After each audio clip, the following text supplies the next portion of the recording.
Hi, my name is Andrea Abatemarco and I'm a health coach at Blue Cross. There are a lot of fad diets out there today, most of which eliminate whole food groups and provide false promises about instant weight loss. If it sounds too good to be true, it probably is. The key to reaching a healthy goal and maintaining that weight loss is balance, moderation, and portion control. There are not foods that you should give up, rather focus on moderation instead of deprivation. If you know that there are certain foods that you love, for instance, ice cream. Instead of keeping ice cream in the house and having ice cream every day, try not to keep it in the house and go out for ice cream once or twice a month. If you're at a party and you see those cheesy potatoes that you love, try to have a small scoop and then move on to something else. But don't eliminate something that you really love. Because if you don't have the cheesy potatoes, then you will probably want them more and you're going to want other things that are not as healthy. Whereas if you make sure to have them in a small portion as part of a healthy diet, you won't feel like you're being deprived and you're on a diet per se. Instead, you can find a way to incorporate all the foods that you love into a balanced diet. And by controlling those portions, you'll find that you are able to lose weight because you're not overeating any one thing. Hello, my name is Kara Gittins and I'm a registered dietitian, certified diabetes educator, health coach. And today I'm going to talk to you about portion control.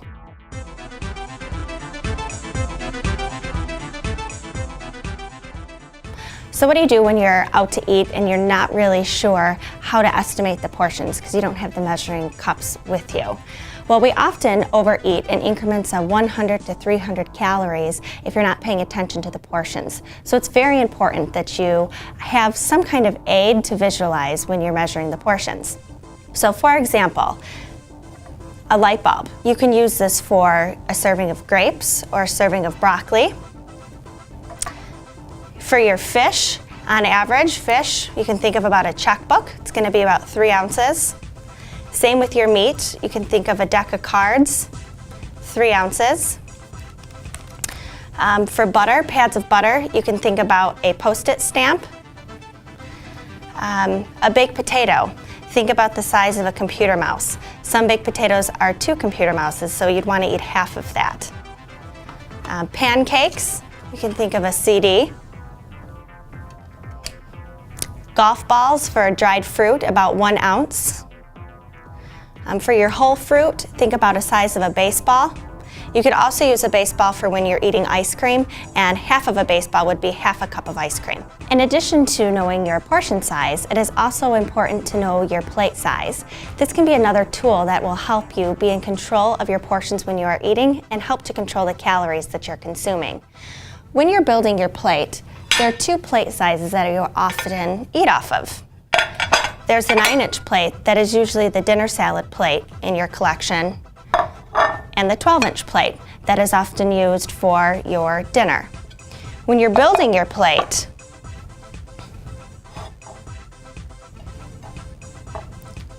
on the 9-inch plate, this is what a meal would look like. It's visually appealing, there's not much plate size left, and you will eat this and maybe feel even more full than if you were building it on the 12-inch plate. There's extra space on the 12-inch plate where you may find that you want to fill it up a bit more. And while you're filling it up, you're inevitably adding more calories onto your plate. Another tool with the plate that you can use is what they call the healthy eating plate. So imagine this is your 9-inch plate. When you sit down to build your plate, if you can, imagine an imaginary line down the middle of the plate where 50% of your intake is coming from non-starchy vegetables. 25% of your plate coming from whole grains, and the other 25% of your plate coming from lean proteins. You're the most hungry when you sit down at the beginning of your meal. Eat your vegetables first. It's going to guarantee that you get them in, and you're going to be filling up on less. So in addition to you now have portion size, plate size, the other option is for portion control is timing of your meals. If you are in control of your hunger level, you are going to be more in control of your portion sizes. Aim to go no more than about 3 to 4 hours in between your meals to keep you in control.